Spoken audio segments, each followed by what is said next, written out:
चलो welcome dear student. तो आज हम सेकंड लेक्चर में है introduction to book keeping and accountancy के। ठीक है, मैंने आपको फर्स्ट लेक्चर में बताया था कि हमारा जो फर्स्ट चैप्टर है ये है बुक कीपिंग एंड अकाउंटेंसी, जिसमें सबसे पहले हमको ये देखना है कि बुक कीपिंग का मतलब क्या और अकाउंटेंसी का मतलब क्या।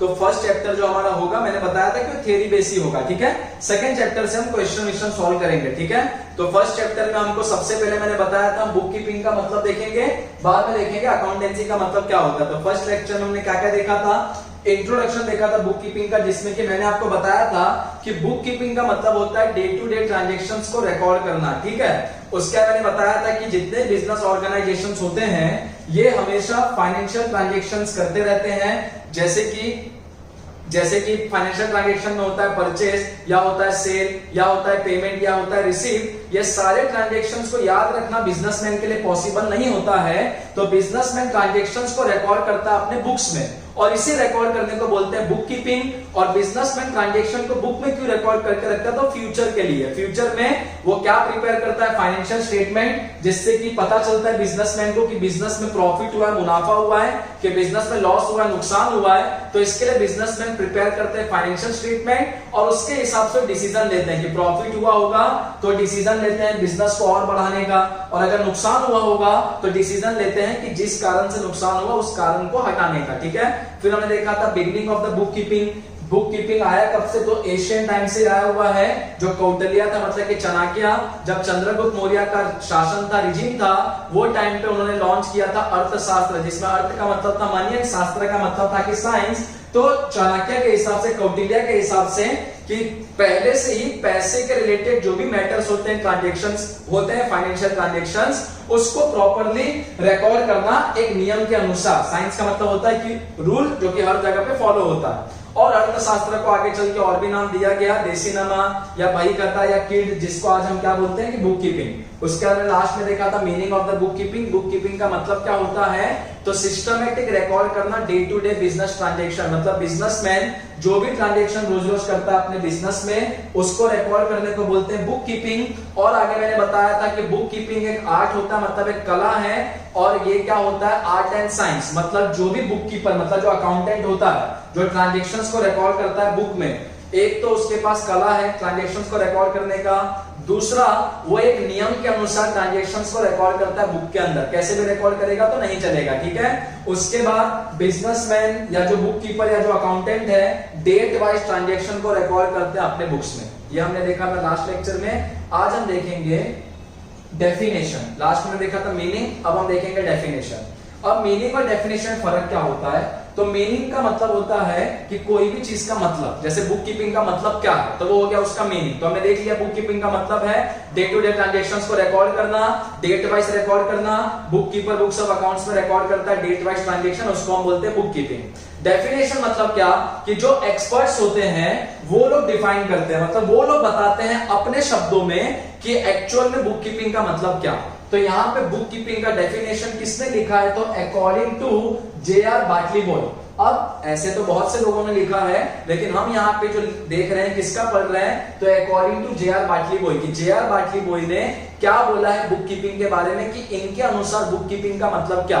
तो J.R. बाटली बॉय के अनुसार बुक कीपिंग का क्या मतलब है, तो book keeping is an art. J.R. बाटली बॉय बोलता है कि बुक कीपिंग एक आर्ट है। क्यों आर्ट है, मैंने पहले बताया था कि जो भी रिकॉर्ड करता है ट्रांजेक्शन को, मतलब जो भी अकाउंटेंट या बुक कीपर ट्रांजेक्शन को रिकॉर्ड करता है बुक में, तो इसका मतलब उनके पास वो कला है, उनके पास वो आर्ट है। तो J.R. बाटली बॉय भी यही बोलता है कि book keeping is an art, कि बुक कीपिंग एक कला है। किस चीज का कला है, ऑफ रिकॉर्डिंग बिजनेस डीलिंग, मतलब बिजनेस के अंदर बिजनेसमैन जो भी ट्रांजेक्शन करता है, डील करता है, चाहे परचेज करता है, चाहे सेल करता है, चाहे पेमेंट करता है, चाहे रिसीप्ट करता है, तो बिजनेसमैन जो भी डीलिंग करता है, मतलब जो भी ट्रांजेक्शन करता है बिजनेस के अंदर, इसको रिकॉर्ड करने को जो कला है उसको हम बोलते हैं बुक कीपिंग। तो book keeping is an art, कि बुक कीपिंग एक कला है। क्या कला है, तो रिकॉर्डिंग ऑफ बिजनेस डीलिंग, कि जितने बिजनेस ट्रांजेक्शन है इसको बुक्स में रिकॉर्ड करने हैं, जो कला है उसको हम बोलते हैं बुक कीपिंग। ठीक है, तो बोला book keeping is an art, कि बुक कीपिंग एक कला है। क्या कला है? Of recording business dealing in a set of books, मतलब बिजनेस ट्रांजेक्शन को बुक में रिकॉर्ड करना एक कला है और उसी कला को बोलते हैं बुक कीपिंग। तो ये किसने डिफाइन किया? जे.आर. बाटली बॉय ने। बहुत सारे एक्सपर्ट्स होते हैं जो अपना अपना डेफिनेशन देते हैं, अपने अपने हिसाब से बताते हैं, लेकिन हम यहाँ पे खाली एक ले रहे हैं जे.आर. बाटली बॉय का, कि जे.आर. बाटली बॉय के हिसाब से बुक कीपिंग का मतलब क्या है। तो जे.आर. बाटली बॉय के हिसाब से बुक कीपिंग का मतलब है कि book keeping is an art of recording business dealing in a set of book. JR. बाटली बॉय के हिसाब से book keeping is an art, की बुक कीपिंग एक कला है। क्या कला है? Of recording business dealing in a set of books, मतलब जो भी बिजनेस के ट्रांजेक्शन है उसको बुक्स में रिकॉर्ड करना, ये जो कला है इसको हम बोलते हैं बुक कीपिंग, जे.आर. बाटली बॉय के हिसाब से। ठीक है, तो ये था हमारा डेफिनेशन। नेक्स्ट है कि features of the book keeping. Features का मतलब क्या होता है कि बुक कीपिंग के अंदर क्या क्या होता है। अभी तक हमने देख लिया बुक कीपिंग के अंदर क्या क्या होता है, डे टू डे ट्रांजेक्शंस को रिकॉर्ड करना, डेट वाइज रिकॉर्ड करना।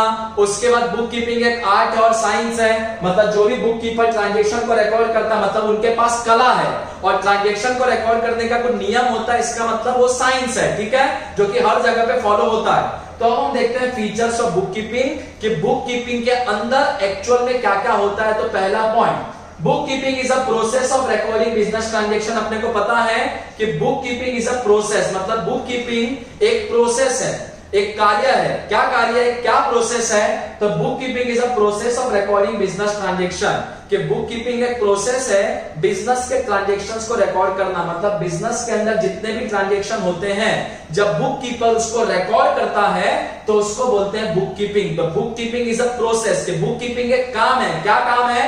तो book keeping is a process of recording business transaction, कि बुक कीपिंग एक काम है। क्या काम है? तो बिजनेस के ट्रांजेक्शंस को रिकॉर्ड करना। Second, book keeping is a science. Third, book keeping is an art, कि बुक कीपिंग एक तो साइंस है, कि जो भी अकाउंटेंट या बुक कीपर ट्रांजेक्शन को रिकॉर्ड करता है एक नियम के अनुसार रिकॉर्ड करता है। ठीक है, तो उसको बोलते हैं book keeping is a science. और book keeping is an art का मतलब कि जिसके पास ये कला है ट्रांजेक्शन को रिकॉर्ड करने का, जिसके पास इस चीज का नॉलेज है, वही रिकॉर्ड कर सकता है ट्रांजेक्शन को बुक में। तो इसलिए बुक कीपिंग को साइंस भी बोलते हैं एंड बुक कीपिंग को आर्ट भी बोलते हैं। आगे, only monetary financial transactions are recorded. जितने भी फाइनेंशियल ट्रांजेक्शंस होते हैं, फाइनेंशियल ट्रांजेक्शन को ही मॉनिटरी ट्रांजेक्शन बोलते हैं। फाइनेंशियल ट्रांजेक्शन का मतलब जहां पे पैसा इन्वॉल्व होता है। अरे बिजनेसमैन ने कहीं से कुछ खरीदा तो पैसा दिया होगा, या बिजनेसमैन ने किसी को कुछ बेचा तो पैसा मिला होगा, तो ये सब ट्रांजेक्शन को बोलते हैं फाइनेंशियल ट्रांजेक्शन। और खाली फाइनेंशियल ट्रांजेक्शन को रिकॉर्ड करते हैं बुक कीपिंग में। तो यही बोल रहा है, ओनली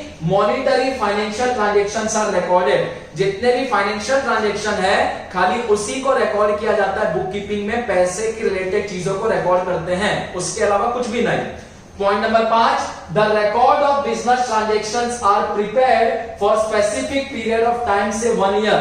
मतलब नॉर्मली जो बिजनेसमैन अपना बुक्स बनाता है, रिकॉर्ड बनाता है, ये एक टाइम के लिए बनाता है और वो टाइम होता है 1 साल। मतलब जो भी बिजनेसमैन अपना बुक बनाता है, रिकॉर्ड बनाता है, वो 1 साल के लिए बनाता है। मतलब जब भी उसका बिजनेस स्टार्ट हुआ, मतलब जनवरी में स्टार्ट हुआ और दिसंबर में जाके ईयर कंप्लीट हुआ, तो जनवरी से दिसंबर तक जितने भी ट्रांजेक्शन हुए हैं सबको अपने बुक्स में रिकॉर्ड करेगा। तो नॉर्मली बिजनेसमैन जो अपना रिकॉर्ड बनाता है, बुक्स बनाता है, 1 साल का बनाता है। तो यही बोला है, the records of business transaction, मतलब बिजनेस के अंदर जो भी ट्रांजेक्शन होते हैं are prepared for specific period of time से 1 ईयर, कि बिजनेसमैन कम से कम 1 साल के लिए अपना रिकॉर्ड बनाता है, बुक्स बनाता है, उससे कम के लिए अपना बुक्स बनाता नहीं है। ठीक है, नॉर्मल केस में बनाने के लिए तो 6 महीने का ही बना सकता है, कि 6 महीने में क्या ट्रांजेक्शन हुआ सबको बुक में रिकॉर्ड कर दो तो 6 महीने का बुक बन गया। लेकिन नॉर्मली बिजनेसमैन अपना बुक्स ऑफ अकाउंट या अपना रिकॉर्ड बनाता है 1 साल के लिए। एंड छठवां फीचर्स है, the result of business activity are ascertained on the basis of book keeping record. Businessman जो भी रिकॉर्ड मेंटेन करके रखता है, जो भी ट्रांजेक्शन रिकॉर्ड करके रखता है, उसी से पता चलता है कि बिजनेस का रिजल्ट क्या है। मतलब बिजनेस ने प्रॉफिट कमाया, मुनाफा हुआ, कि बिजनेस में नुकसान हुआ, लॉस हुआ। तो business, the result of business activity, मतलब बिजनेसमैन ने जो भी एक्टिविटी किया साल भर, ठीक है, उसका रिजल्ट दो ही होता है, या तो प्रॉफिट होगा मुनाफा, या तो लॉस होगा नुकसान। तो जो भी बिजनेसमैन ने काम किया उसका रिजल्ट कैसे पता चलेगा? आपने बोला है the result of business activity are uncertain. Uncertain का मतलब पता लगाना, कि अगर बिजनेसमैन को ये पता लगाना है कि उसके बिजनेस का क्या रिजल्ट है, अगर ये पता लगाना है कि जो उसने बिजनेस किया उसका रिजल्ट क्या है, तो कैसे पता चलेगा? तो on the basis of book keeping record. Businessman ने जो अपने बुक्स का रिकॉर्ड रखा है, ट्रांजैक्शन का रिकॉर्ड रखा है, उससे पता चल जाएगा कि बिजनेसमैन ने जो भी काम किया उसका रिजल्ट क्या है, उनको प्रॉफिट हुआ कि उनको लॉस हुआ। ठीक है, तो ये सब था तुम्हारा features of the book keeping की। बुक कीपिंग के अंदर क्या क्या होता है? तो पहला, ट्रांजैक्शंस को रिकॉर्ड करते हैं। दूसरा, तीसरा कि book keeping is a science, एक नियम के अनुसार रिकॉर्ड किया जाता है। And book keeping is an art, कि जो रिकॉर्ड करता है उसके पास कला होता है, इसलिए वो रिकॉर्ड करता है, कोई भी रिकॉर्ड नहीं कर सकता है। उसके बाद only financial transactions are recorded, कि जो पैसे के रिलेटेड ट्रांजैक्शन होगा खाली वही रिकॉर्ड होगा बुक्स के अंदर। उसके बाद है द बिजनेसमैन जो रिकॉर्ड्स बनाता है, जो बुक्स बनाता है, नॉर्मली कितने टाइम का बनाता है? 1 साल का। एंड पॉइंट नंबर 6 कि बिजनेसमैन ने जो भी एक्टिविटी किया, जो भी काम किया बिजनेस में, उसका रिजल्ट क्या है, मतलब प्रॉफिट है कि लॉस है, कैसे पता चलेगा?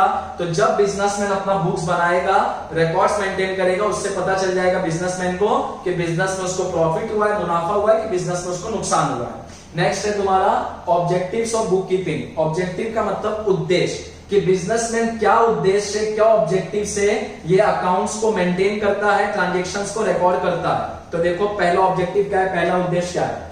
To maintain date wise permanent, complete and correct record. Businessman को डेट वाइज ये पता लगाना होता है कि कौन से डेट पे उसने क्या ट्रांजैक्शन किया। 1 जनवरी को क्या ट्रांजैक्शन किया, 2 जनवरी को क्या ट्रांजैक्शन किया, 5 जनवरी को क्या ट्रांजैक्शन किया, 10 जनवरी को क्या ट्रांजैक्शन किया।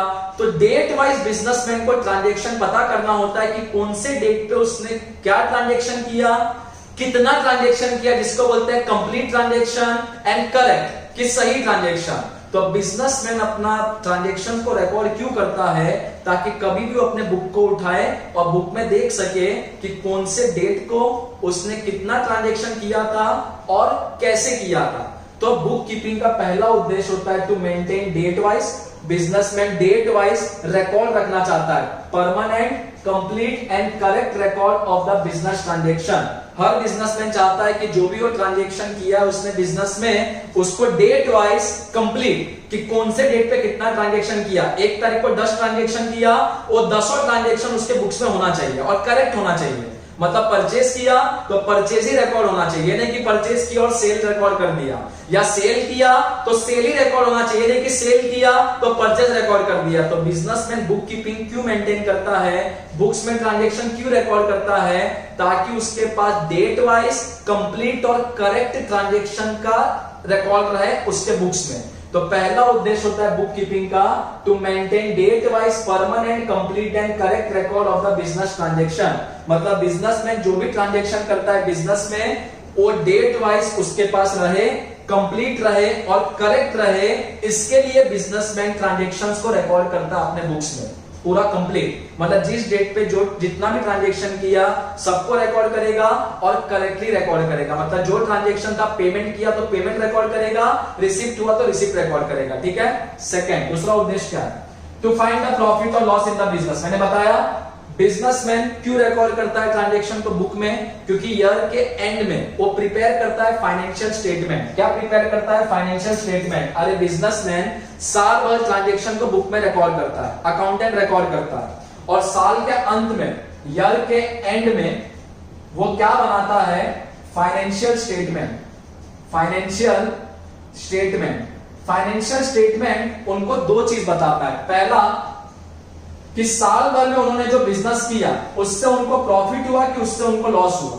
मतलब जितने भी उसने ट्रांजैक्शन किया साल भर में, उसमें उसको मुनाफा हुआ कि उसको नुकसान हुआ। और दूसरा, फाइनेंशियल स्टेटमेंट क्या बताता है? Financial position. फाइनेंशियल पोजीशन का मतलब बिजनेस के अंदर याद रखना 2 चीज होता है। एक होता है लायबिलिटी और एक होता है एसेट। एक होता है लायबिलिटी और एक होता है एसेट। ध्यान से सुनो, एक होता है लायबिलिटी और एक होता है एसेट। लायबिलिटी का मतलब बिजनेसमैन के ऊपर कितना बर्डन है, कितना बोझ है, उसको बोलते हैं लायबिलिटी। और एसेट का मतलब कि बिजनेसमैन के पास कितना एसेट है। एसेट का मतलब जो कंप्यूटर होता है या फर्नीचर होता है या मशीन्स होते हैं, ठीक है, या कहीं से पैसा आने वाला होता है, तो ये सब चीज को बोलते हैं एसेट। मतलब जहां से भी बिजनेसमैन को कुछ ना कुछ फायदा होने वाला है या जहां से भी कुछ ना कुछ आने वाला होता है उसको दिखाते हैं एसेट में। और लायबिलिटी का मतलब होता है कि बर्डन। बर्डन का मतलब कि जहां पे भी कुछ ना कुछ देना है, पेमेंट करना है, वो सब आता है लायबिलिटी में। जहां से भी कुछ ना कुछ मिलने वाला होता है, फायदा मिले चाहे पैसा मिले, वो सब बिजनेस के अंदर क्या होता है, एसेट। और लायबिलिटी का मतलब बिजनेसमैन को जहां पे भी कुछ ना कुछ देना है या जहां पे भी कुछ ना कुछ नुकसान है, वो सब होता है लायबिलिटी। तो फाइनेंशियल पोजीशन, जब बिजनेसमैन अपना फाइनेंशियल स्टेटमेंट बनाता है तो एक तो उसको पता चलता है कि उसको प्रॉफिट हुआ है बिजनेस करके कि लॉस हुआ है। मतलब साल भर जो उसने ट्रांजैक्शन किया है वो ट्रांजैक्शन करके उसको मुनाफा हुआ कि नुकसान हुआ। और साथ ही साथ ये भी पता चलता है कि साल भर में उसने जो बिजनेस किया तो बिजनेस करने के बाद उसके पास कितना लायबिलिटी है और कितना एसेट है। मतलब उसके ऊपर कितना बर्डन है और कितना उसके पास एसेट है, मतलब कितना उसके पास बेनिफिट्स है। ठीक है, तो बिजनेसमैन दो चीज पता लगा लेता है फाइनेंशियल स्टेटमेंट बना के, कब, ईयर एंड पे। लेकिन फाइनेंशियल स्टेटमेंट कब बनेगा, जब प्रॉपर ट्रांजैक्शन को बुक में रिकॉर्ड किया है तो। और हम वही देख रहे हैं कि ट्रांजैक्शन को बुक में रिकॉर्ड क्यों करना है। तो पहला पॉइंट हमने देखा कि बिजनेसमैन चाहता है कि उसके पास डेट वाइज कंप्लीट और करेक्ट रिकॉर्ड रहे, इसलिए ट्रांजैक्शन को बुक में रिकॉर्ड करता है।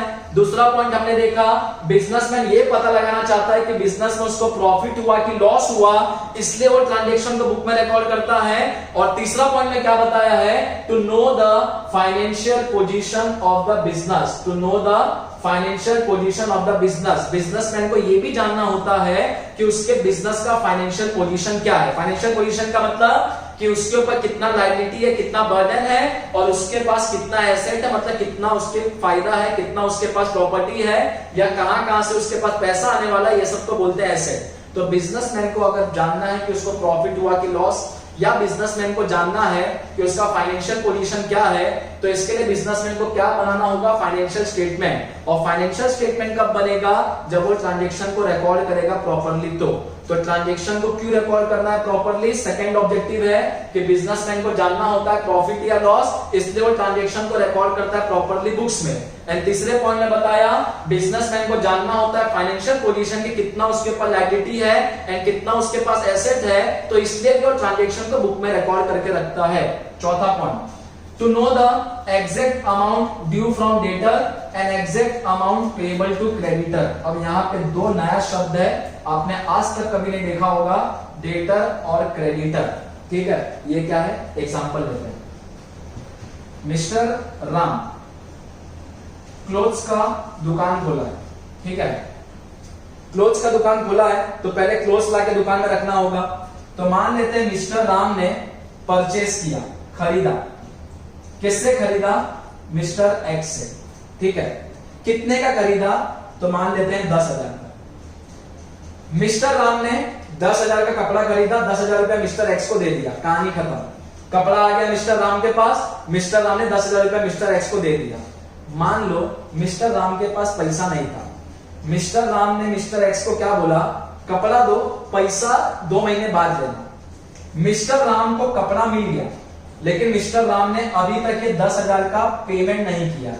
पेमेंट नहीं किया है, कभी ना कभी तो करेगा, बाद में करेगा। ऐसा तो नहीं कि मिस्टर एक्स ने फ्री में कपड़ा दे दिया मिस्टर राम को। तो जब मिस्टर राम मिस्टर एक्स से कपड़ा लिया, परचेस किया, तो मिस्टर एक्स को कितना देना था, 10,000। मतलब मिस्टर राम 10,000 रुपया देगा मिस्टर एक्स को, लेकिन इसके पास नहीं था तो नहीं दिया। तो यहां पे जो मिस्टर एक्स है इसको बोलेंगे क्रेडिटर। क्या बोलेंगे इसको, क्रेडिटर। क्रेडिटर का मतलब जिसको पैसा देना होता है। तो मिस्टर राम को पैसा देना है मिस्टर एक्स को, तो मिस्टर राम के लिए ये मिस्टर एक्स कौन है, क्रेडिटर। और क्रेडिटर को पैसा देना होता है तो इसलिए बोलते हैं amount payable. Amount payable. Amount payable का मतलब होता है कि अभी देना है। अगर मान लो मिस्टर राम ने कपड़ा लिया और 10,000 रुपया दे दिया तो उसको बोलते हैं पेड, कि मिस्टर राम ने कपड़ा खरीदा मिस्टर एक्स से और 10,000 का मिस्टर एक्स को दे दिया, खत्म। मिस्टर राम ने कपड़ा लिया, 10,000 दे दिया, पेड कर दिया। लेकिन मिस्टर राम ने कपड़ा तो ले लिया, लेकिन मिस्टर राम के पास पैसा नहीं था, उधारी पे लिया। उधारी पे लिया तो मिस्टर एक्स को हम क्या बोलेंगे? क्रेडिटर, क्योंकि मिस्टर राम को मिस्टर एक्स को कितना देना पड़ेगा? 10,000। किसको देना पड़ेगा? मिस्टर एक्स को। कभी भी दे, 2 महीने बाद, 3 महीने बाद, 4 महीने बाद, तो मिस्टर एक्स हो गया क्रेडिटर और इसको होता है अमाउंट पेएबल। मतलब मिस्टर राम को इतना अमाउंट पे करना है। किसको पे करना है? मिस्टर एक्स को। तो याद रखना, जिसको भी पैसा देना होता है उसको बोलते हैं क्रेडिटर, और जिससे भी पैसा मिलने वाला होता है उसको बोलते हैं डेटर। मान लो मिस्टर राम के दुकान में एक कस्टमर आया, कस्टमर का नाम था मिस्टर वाई। मिस्टर वाई ने मिस्टर राम के दुकान से कपड़ा खरीदा, कितने का? 2,000 का। मिस्टर वाई ने 2,000 कपड़ा खरीदा। मिस्टर वाई क्या बोलता है मिस्टर राम को? अभी मेरे पास पैसा नहीं है, कपड़ा दे दो, मैं आपको पैसा दे दूंगा 10 दिन के बाद। तो मिस्टर राम ने मिस्टर वाई को कपड़ा दे दिया, पैसा नहीं मिला। लेकिन कभी ना कभी तो मिस्टर वाई से पैसा मिलेगा, 10 दिन के बाद मिलेगा, 15 दिन के बाद मिलेगा, 20 दिन के बाद मिलेगा। मान लो मिस्टर राम ने मिस्टर वाई को क्या बोला? 1 महीने बाद पैसा दे देना। मिस्टर वाई से पैसा मिलने वाला है, और ये मिलने वाला है कि नहीं? मिस्टर वाई 2,000 रुपया मिस्टर राम को देगा, तो जिससे पैसा मिलने वाला होता है उसको बोलते हैं डेटर। क्या बोलते हैं? डेटर। मिस्टर एक्स को पैसा देना था तो मिस्टर एक्स को बोलेंगे क्रेडिटर। मिस्टर वाई से पैसा मिलने वाला है मिस्टर राम को, तो मिस्टर वाई को क्या बोलेंगे? डेटर। तो जिसको पैसा देना होता है अमाउंट पेएबल उसको बोलते हैं क्रेडिटर, और जिससे पैसा मिलने वाला होता है उसको बोलते हैं डेटर, और इसको बोलते हैं अमाउंट रिसीवेबल।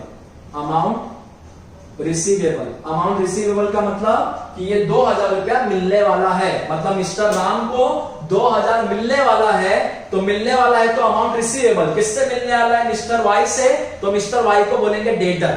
और यहां पे क्या था? मिस्टर राम को 10,000 देना है, देना है मतलब अमाउंट पेएबल, और जिसको देना होता है उसको हम क्या बोलते हैं? क्रेडिटर। तो जब बिजनेसमैन अपने बुक्स में ट्रांजैक्शन को रिकॉर्ड करता है तो उसको पता चल जाता है कि डेटर से कितना मिलने वाला है और क्रेडिटर को कितना देना है। ठीक है, तो इसके लिए बिजनेसमैन ट्रांजैक्शन को बुक में रिकॉर्ड करके रखता है। चौथा ऑब्जेक्टिव यही है, to know the exact amount due from debtor. मतलब बिजनेसमैन को यह पता करना होता है कि एग्जैक्टली कितना पैसा मिलने वाला है डेटर से, and exact amount payable to creditor, और कितना पैसा पे करना है क्रेडिटर को। तो मिस्टर राम को अगर ये जानना है कि मिस्टर वाई से कितना मिलने वाला है, डेटर से कितना मिलने वाला है, और मिस्टर एक्स को कितना देना है, मतलब क्रेडिटर को कितना पेमेंट करना है, तो मिस्टर राम ट्रांजैक्शन को रिकॉर्ड करेगा अपने बुक्स में। तो बुक्स में ट्रांजैक्शन को क्यों रिकॉर्ड करते हैं? तो उसका चौथा कारण है कि बिजनेसमैन को पता चलना चाहिए कि डेटर से कितना मिलने वाला है और क्रेडिटर को कितना पेमेंट करना है। डेटर क्रेडिटर का मतलब समझा सिंपल, जिससे पैसा मिलने वाला होता है डेटर, जिसको पैसा देना होता है उसको क्या बोलते हैं? क्रेडिटर। चौथा, to know the exact amount of taxes payable to the government. Businessman को, बिजनेस में अगर प्रॉफिट होता है तो प्रॉफिट के ऊपर सरकार को कुछ टैक्स देना होता है। तो सरकार को कितना टैक्स देना है उसके लिए पहले क्या पता होना चाहिए? प्रॉफिट। और प्रॉफिट कैसे पता चलेगा? जब बिजनेसमैन बनाएगा फाइनेंशियल स्टेटमेंट तो, और फाइनेंशियल स्टेटमेंट कब बनेगा? जब बिजनेसमैन ट्रांजैक्शन को रिकॉर्ड करेगा। तो बिजनेसमैन ट्रांजैक्शन को रिकॉर्ड करेगा, उसके बाद फाइनेंशियल स्टेटमेंट बनेगा, बिजनेसमैन को पता चलेगा प्रॉफिट है कि लॉस है। अगर प्रॉफिट होगा तो बिजनेसमैन को पता चल जाएगा कि प्रॉफिट पे कितना रुपए टैक्स देना है गवर्नमेंट को, लॉस होगा तब कोई टैक्स नहीं देना है। ठीक है, उसके बाद to detect and prevent. Detect का मतलब होता है फाइंड करना, एंड प्रिवेंट का मतलब होता है रोकना। बिजनेसमैन ये फाइंड करना चाहता है और रोकना चाहता है errors and fraud in the business. Errors का मतलब होता है मिस्टेक, कि जब बिजनेसमैन ट्रांजैक्शंस को रिकॉर्ड करता है वो टाइम पे कुछ मिस्टेक्स हो जाते हैं ट्रांजैक्शन को रिकॉर्ड करने में। एंड फ्रॉड का मतलब कि कुछ बिजनेसमैन, बिजनेस के अंदर कुछ लोग होते हैं जो जानबूझ के धोखा देते हैं बिजनेसमैन को, मतलब ओनर को, मालिक को धोखा देते हैं, तो उसको बोलते हैं फ्रॉड करना।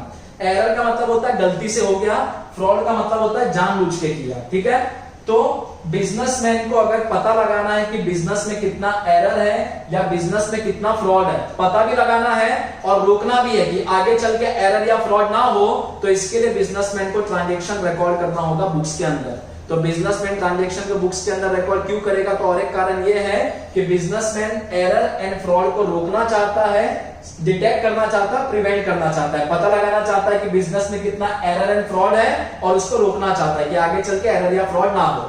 Point number 7, to know the progress made by business during the year. Businessman ये भी देखना चाहता है कि साल भर में जो उसने बिजनेस किया तो बिजनेस में प्रोग्रेस हुआ कि नहीं। अगर प्रॉफिट हुआ तो जाहिर सी बात है प्रोग्रेस हुआ, लॉस हुआ तो जाहिर सी बात है प्रोग्रेस नहीं हुआ। ठीक है, तो बिजनेसमैन ये भी जानना चाहता है कि साल भर जो उसने बिजनेस किया वो बिजनेस करके उसके बिजनेस में प्रोग्रेस हुआ कि नहीं, मतलब थोड़ा आगे बढ़ा कि नहीं, कि जहां था वही है या उससे ही पीछे चले गया। तो इसके लिए भी बिजनेसमैन को ट्रांजैक्शन रिकॉर्ड करना होता है। क्यों?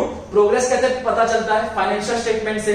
अरे बिजनेसमैन को अगर प्रॉफिट ज्यादा है और लॉस नहीं है तो प्रोग्रेस ही है, और बिजनेसमैन के पास अगर एसेट ज्यादा है, लायबिलिटी कम है तो प्रोग्रेस है।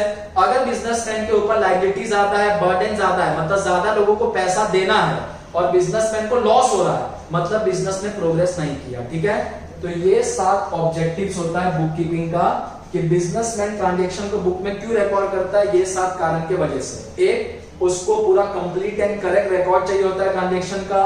दूसरा, पता लगाना होता है उसको कि बिजनेस करके उसको प्रॉफिट हुआ कि लॉस। तीसरा, बिजनेसमैन को यह जानना होता है कि उसके पास बिजनेस में कितना लायबिलिटी है, कितना एसेट है, जिसको बोलते हैं फाइनेंशियल पोजीशन, तो इसके लिए ट्रांजैक्शन को रिकॉर्ड करते हैं बुक में। चौथा, बिजनेसमैन को जानना होता है कि डेटर से कितना पैसा मिलने वाला है, क्रेडिटर को कितना पैसा देना है, इसके लिए भी ट्रांजैक्शन को रिकॉर्ड करते हैं बुक्स में। पांचवा, बिजनेसमैन को यह जानना होता है कि गवर्नमेंट को, सरकार को कितना टैक्स देना है। ठीक है, उसके बाद बिजनेसमैन ये फाइंड करना चाहता है कि उसके बिजनेस में कितना एरर एंड फ्रॉड है और रोकना चाहता है कि आगे चल के बिजनेस में एरर या फ्रॉड ना हो, तो इसके लिए भी वो ट्रांजैक्शन को बुक में रिकॉर्ड करता है। एंड सातवां, ये देखना चाहता है बिजनेसमैन कि उसके बिजनेस ने कितना प्रोग्रेस किया साल भर में। ठीक है, तो यहां तक आज हमारा सेकंड लेक्चर था। हमने क्या क्या देखा इसमें?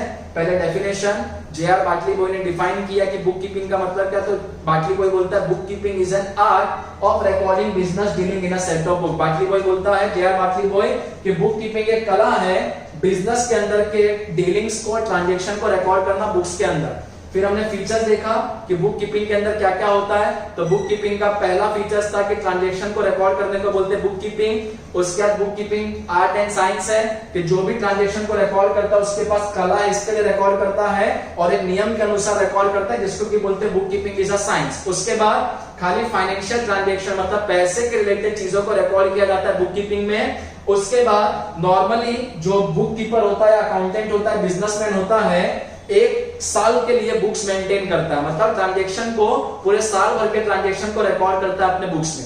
6 महीने का भी कर सकता है, लेकिन नॉर्मली बिजनेसमैन साल भर के लिए बुक्स बनाते हैं। ठीक है, उसके बाद जो भी बिजनेसमैन ने साल भर में काम किया, एक्टिविटी किया, उसका रिजल्ट कैसे पता चलता है, प्रॉफिट हुआ कि लॉस, जो भी ट्रांजैक्शन उसने रिकॉर्ड किया बुक्स में, उससे पता चलता है कि उसका रिजल्ट क्या है बिजनेस का। ठीक है, फिर बुक कीपिंग का ऑब्जेक्टिव क्या है, क्यों बिजनेसमैन ट्रांजैक्शन को बुक में रिकॉर्ड करता है।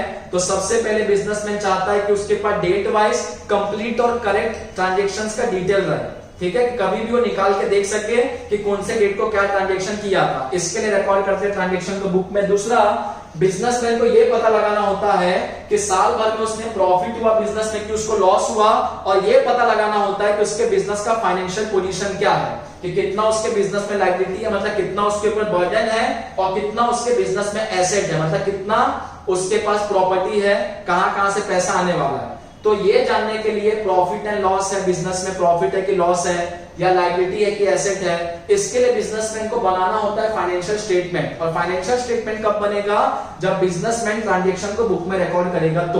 तो बिजनेसमैन ट्रांजैक्शन को बुक में रिकॉर्ड क्यों करता है, ये जानने के लिए बिजनेस में प्रॉफिट हुआ कि लॉस हुआ साल भर में, और ये जानने के लिए कि बिजनेसमैन के ऊपर कितना लायबिलिटी है, कितना एसेट है। उसके बाद बिजनेसमैन ये भी जानने के लिए ट्रांजैक्शन को रिकॉर्ड करता है बुक में कि डेटर से कितना पैसा मिलने वाला है, जिससे पैसा मिलने वाला था उसको बोलते हैं डेटर, और क्रेडिटर को कितना पैसा देना है, मतलब बिजनेसमैन ने कहीं से उधारी पे लिया तो पेमेंट तो करना होगा, तो जिसको पैसा देना होता है उसको बोलते हैं क्रेडिटर। तो बिजनेसमैन ये जानने के लिए भी ट्रांजैक्शन को बुक में रिकॉर्ड करता है कि डेटर से कितना पैसा मिलने वाला है और क्रेडिटर को कितना पैसा देना है। उसके बाद बिजनेसमैन को ये भी जानना होता है कि गवर्नमेंट को कितना टैक्स देना है प्रॉफिट के ऊपर।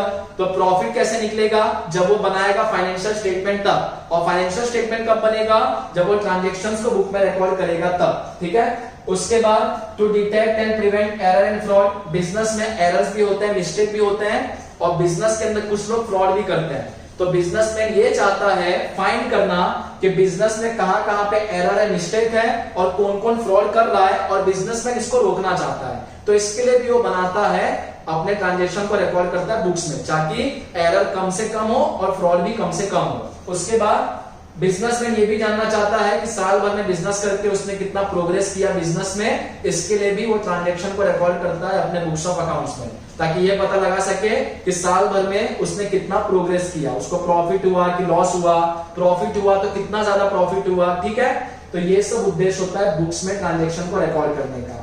यहां तक हमने देखा बुक कीपिंग। बुक कीपिंग का मतलब क्या, इंट्रोडक्शन देखा, बिगिनिंग देखा कहां से आया, मीनिंग देखा बुक कीपिंग का फर्स्ट लेक्चर में, सेकंड लेक्चर में डेफिनेशन देखा बुक कीपिंग का, फीचर्स देखा बुक कीपिंग के अंदर क्या क्या होता है, और ऑब्जेक्टिव देखा कि बुक कीपिंग का क्या क्या इंपॉर्टेंस है, कहां कहां पे बुक कीपिंग काम आता है। ठीक है, तो हमारा सेकंड लेक्चर यहीं तक था। थर्ड लेक्चर से हम देखेंगे अकाउंटेंसी का मतलब क्या है। ठीक है, तब तक आप लोग इसको कॉपी कर लो, और ये जो एग्जांपल्स है इसको कॉपी करने का रिक्वायरमेंट नहीं है, ये जस्ट मैंने खाली आपको समझाने के लिए लिखा था, तो ये मत कॉपी करना एग्जांपल, बाकी चीजों को कॉपी कर लो। ठीक है, और इसमें अगर कोई डाउट होगा तो आप मेरे को पूछ सकते हो, बाकी आप लोग इसको कॉपी कर लो, डेफिनेशन को, फीचर्स को और ऑब्जेक्टिव्स को। बाकी नेक्स्ट लेक्चर में अकाउंटेंसी का थियरी अब देखते हैं। ठीक है, इसको कॉपी कर लो आप लोग।